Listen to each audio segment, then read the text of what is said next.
The next candidate is County Council Member Josh Cohen. Good evening, everybody. Good evening. Thank you all for being here and for giving all 6 of us the opportunity to share with you why we're running and what our vision is for the future of Annapolis. Everybody is in this room because we all care about the future of Annapolis. And elections are about choices. And the choice that every one of us will make this fall for mayor should be based on a couple different things. One of the things every voter should ask is which candidate for mayor has the right vision for Annapolis? Which mayor wants to take this city in a direction that I agree with? And the other question that people should ask is which is the candidate who can best get it done? Let me share with you some of my vision for Annapolis, and it's based on my experience growing up in Annapolis. I grew up in Murray Hill, in the house where my folks still live. When I was a kid, we wouldn't think twice about going and swimming in Spot Creek and not contracting some sort of waterborne illness. We would go down to College Creek to Chicken Neck for crabs, and you could literally drop the string in the water and see through the bottom because it was that clear, and not only could you see to the bottom, but there were crabs in College Creek. I would go downtown and buy model rockets at Hacks on Main Street. I would buy anatomically correct gingerbread cookies in the gingerbread man shop. I saw E.T. the Extraterrestrial at the Circle Theater.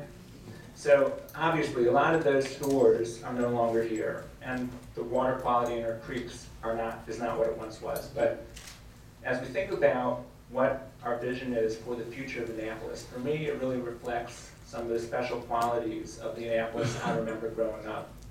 And that includes the water, it includes the sense of history downtown, and it certainly includes the fact that we have defined neighborhoods that have character and are not just like some suburban community that you can find anywhere in Annapolis.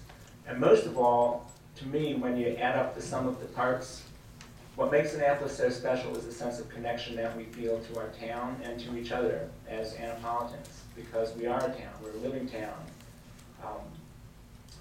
And as we look to the future, and as all of us candidates talk about how we're going to address tough issues, like how do we revitalize the economy of downtown? How do we balance growth with preservation of neighborhood character? How do we tackle transportation challenges? As we talk about all of these issues that face Annapolis, whichever one of us is mayor is going to have a fundamental vision for what makes Annapolis special that's going to guide our decisions. And for me, it comes down to the fact that Annapolis is a special town.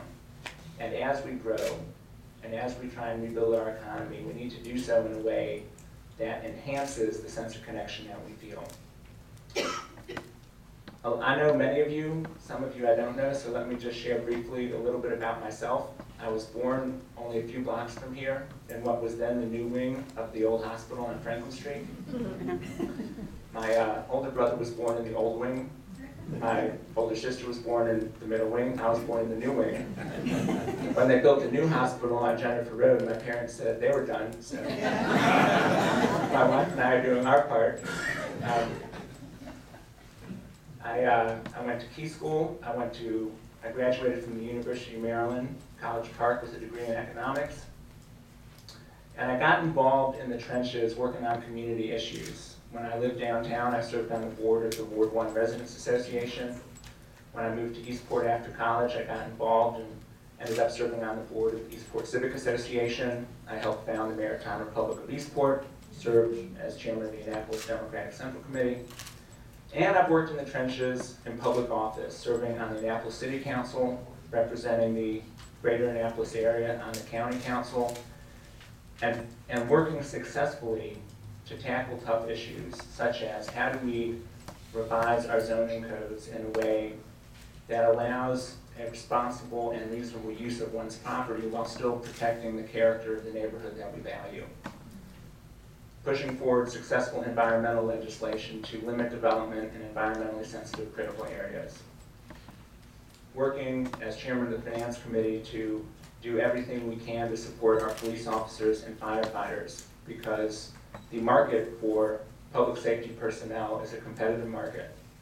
Just like it is with baseball teams, you want to attract the best talent. And Annapolis, when I was first elected to the city council, was woefully uncompetitive. And working with my colleagues in both parties, we were able to reduce the retirement age, implement retirement health care for retirees, and significantly increase pay so that we were competitive.